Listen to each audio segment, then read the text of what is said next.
केतली गर्म है उनसे ज्यादा गतिविधि महाविकास आघाड़ी के निरर्थक और निराधार आरोपों में दिखाई पड़ रही। अब मैं बहुत एक साफ और टेक्निकल बात कहना चाहता हूं। श्री विनोद तावड़े जी हमारे राष्ट्रीय महासचिव हैं और संगठन से जुड़े अनेक कार्यों को देख रहे हैं।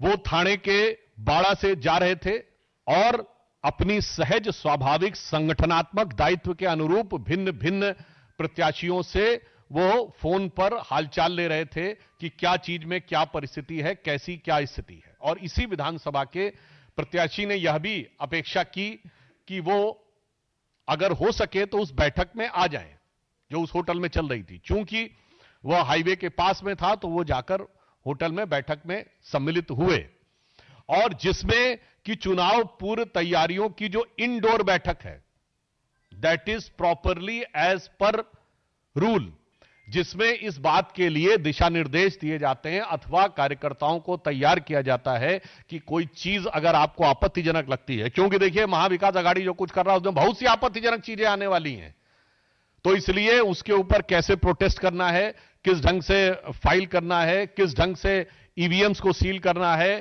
किस ढंग से विपक्ष के द्वारा की जाने वाली बोगस वोटिंग को रोकने का प्रयास करना है। क्योंकि उत्तर प्रदेश से तो यह भी चल रहा है ना कि वो पर्दे में रहने दो, पर्दा ना उठाओ, ताकि पर्दे के पीछे जो चल रहा है वो चलता रहे।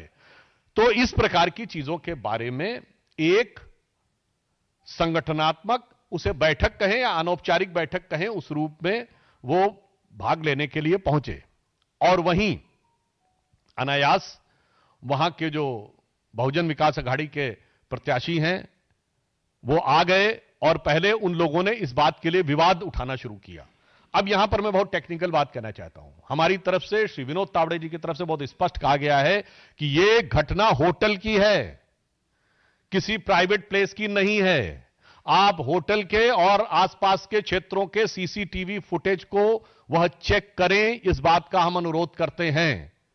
क्योंकि जिस प्रकार का एब्सर्ड एंड इलॉजिकल, अतार्किक, हास्यास्पद और दुर्भाग्यपूर्ण आरोप लगाया गया है कि 5 करोड़ रुपए आए थे। मैं कांग्रेस वालों से पूछना चाहता हूं, भाई ये 5 करोड़ रुपए जो होते हैं, ये कोई आज के जमाने में ऐसी तो चीज है नहीं कि कोई आदमी जेब में पॉकेट में डाल के लिए जाएगा। वो तो बहुत भारी मात्रा में दिखाई पड़ना चाहिए ना, तो उसका कहीं कोई विजुअल इंपैक्ट दिखना चाहिए, वो दिखाएं, हवा में आरोप मत लगाएं। हां, वैसे ये हो सकता है कि ये कांग्रेस पार्टी और महाविकास आघाड़ी उन नेताओं में जिनके 350 करोड़ घर में से निकलते थे और उसके बाद जो काउंट करने वाली मशीनें थी वो हीटअप हो जाया करती थी। अब 350 करोड़ जिसके घर में इधर उधर पड़े रहते उसे 5 करोड़ लगता होगा कि चिल्लर टाइप है, कहीं इधर उधर पड़े होंगे, दिखाई नहीं पड़े होंगे। महोदय, मगर मैं देश की आम जनता की तरफ से बोलना चाहता हूं कि इतनी बड़ी धनराशि का आप हवा में आरोप नहीं लगा सकते। आपको साफ बताना होगा कि वो कहां था। इसलिए पहला आरोप यह निरर्थक है। दूसरी बात, उस बैठक में पार्टी के कार्यकर्ता मौजूद थे, कोई बाहरी व्यक्ति मौजूद नहीं था। तो पॉइंट नंबर 2, किसको पैसा दिया जा रहा था तथा कथित।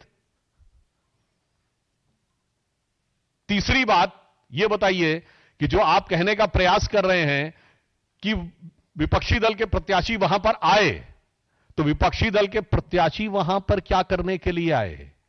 यदि उनके ख्वाबों ख्यालों की जो घटना कहीं हो रही थी तो उन्हें घटना स्थल पर रहना चाहिए था, सभा स्थल पर रहना चाहिए था। यह बिल्कुल 3 टेक्निकल पॉइंट है। पहली बात, सीसीटीवी फुटेज दिखाएं जहां पर कि ऐसी कोई बड़ी चीज दिखाई पड़ रही हो। दूसरी बात, वहां बैठक हो रही थी और सिर्फ भाजपा के कार्यकर्ता थे। और तीसरी बात, यदि वो इस प्रकार का आरोप लगाते हैं तो वो जो आपका आरोप वाली घटना है उस जगह पे, स्थल पे होना चाहिए कि सभा स्थल पे होना चाहिए। तीनों बातें साफ दिखा रहा है कि अपनी पराजय को अवश्यंभावी जानकर अब खिसियाहट और बौखलाहट में, यानी इसे कहा जाए कि हताशा और निराशा में, महाविकास आघाड़ी विक्षिप्तता की सीमा तक पहुंच गई है। और हम यह भी कहना चाहते हैं कि ये तो वो पार्टियां हैं, यहां सिर्फ आरोप की बात नहीं है। भारत के इतिहास में एकमात्र उदाहरण जहां पर सुप्रीम कोर्ट में यह साबित हो चुका कि पैसा लेकर सरकार बचाई गई, वोट फॉर कैश।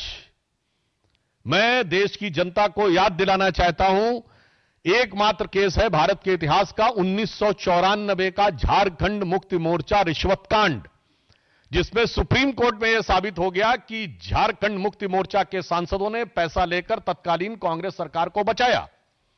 परंतु संसद में वोटिंग को न्यायिक समीक्षा का विषय नहीं बनाया जा सकता है, इसलिए उन पे कार्रवाई नहीं हुई। और आपको ध्यान हो, इसी वर्ष सुप्रीम कोर्ट ने अपने उस जजमेंट को रिव्यू किया है, यानी अब कोई पैसा लेकर वोट देकर बच नहीं सकता।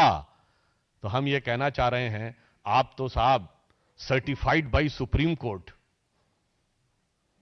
कैश फॉर वोट के पुराने चैंपियन हैं, आज के नहीं 30 साल पहले वाले हैं। और आज देखिए, संयोग से झारखंड में भी चुनाव है और ये दोनों पार्टियां साथ साथ हैं।